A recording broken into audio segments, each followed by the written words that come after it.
Si vous avez un bien immobilier que vous voulez vendre, il vous faudra désormais présenter un bilan énergétique à l'acquéreur potentiel. C'est obligatoire à partir de demain. Une démarche de plus imposée aux propriétaires et qui va sans doute alourdir encore la facture. Explication de Mathieu Benoît et Olivier Stambach.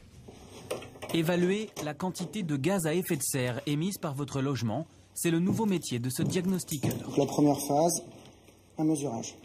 Après les contrôles de l'amiante, du plomb, des termites et la loi Carrez, voici le diagnostic de performance énergétique.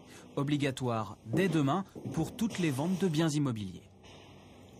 On devra déterminer le prix de la facture énergétique par mètre carré du bien, de façon à pouvoir comparer, par exemple, deux biens, vous hésitez à en acheter l'un ou l'autre, ça peut faire partie des paramètres qui vous font acheter tel ou tel bien. Comme pour l'électroménager, les résultats seront présentés sur une étiquette énergétique, allant de la lettre A pour les logements les plus économes à G pour les plus énergivores. Chaque diagnostic comprendra également des recommandations techniques pour améliorer l'isolation, le système de chauffage ou la production d'eau chaude.